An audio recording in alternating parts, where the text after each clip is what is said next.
Hayyee kabajam dhiifamaa isin gaafadha. Arrane Turkiin baay'een jiru. Tasbiraatitti isin dabarsinee jirra. Dhiifama nu godha nuuf kolcha.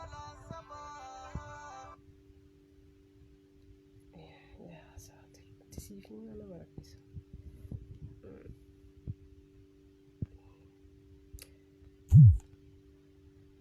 Hayyee kabajamtoota hordoftoota keenya akkam jirtu nageenyi badhaadha. Alaama neetworkiin baay'ee rakkisaadha. Wallaggaaf Gujii irraa gadhiifamee jennaan anammoo asin didaa jira. Kanaafin isinirraa ture dhiifamaa naaf kolchaa isiniin jedha. Yoo naa seenee itti fufnu tahe itti fufuu dandeenya. Yoo addaan citee fi garuu dhiifamaa naaf kolchaa isiniin jechuu barbaada. Mee ni yaalla sheer waliif godhaa qilleensa irratti walaa'ee nu neetworkiin kunis haanuu sirratu hangasitti dhiifama wajjin sirbata akkasiniin affeera sanumarra waliin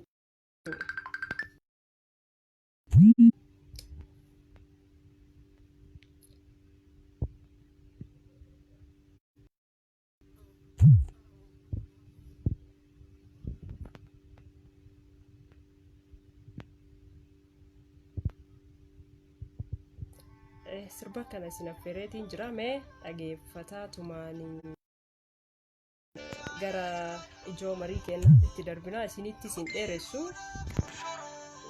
Egaa guyyaa har'aa waan ta'etu na dirqamsiise just isinis quba qabdu. Gadhiifamuu neetworkii lixa Wallaggaa fi Gujii kofluufiin ture gammadee ture just ammas gammadee jira. Baga gammaddan isiniin jedha. Kanumarratti mari'annaa kabiraa waa'ee dhukkuba koronaa vaayirasiitiin wal qabsiisee waan waliin mari'annu qabna. Mee sheer walii godhaatiin wal haa eeynu.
Waliif sheer gochaa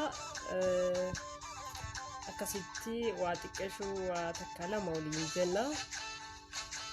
Sheer waliif godha.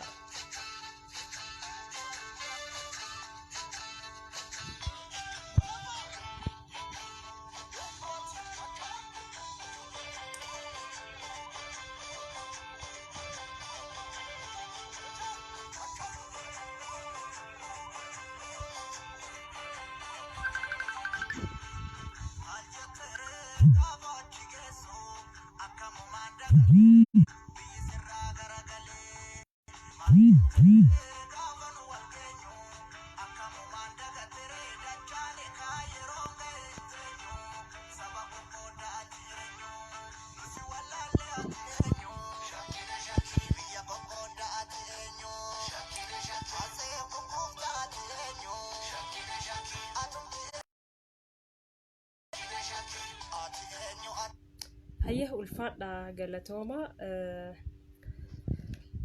Marii keenyatti seennaa aga seentaniif jedhee sirba kana isin affeere. Just fedhii sirbaa qabaadheetu hin taane sirbi Oromoo bara kanaa silaafuu irra hedduun isaanii sirboota akka caalaa sirboonni babbareenni amma ba'an tokko hin jira. muuziqaan haa qindaa'u malee sirbi beektanii muuziqaa waan qabuuf sirbi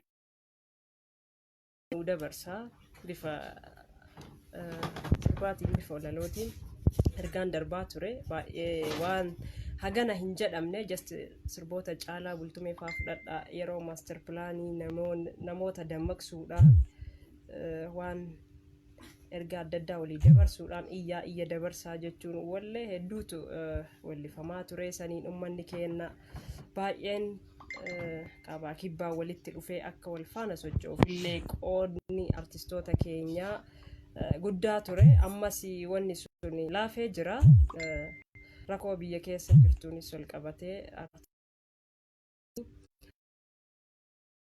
qabanii jennaa warra gara marii keenyarraati duraan dursee warroota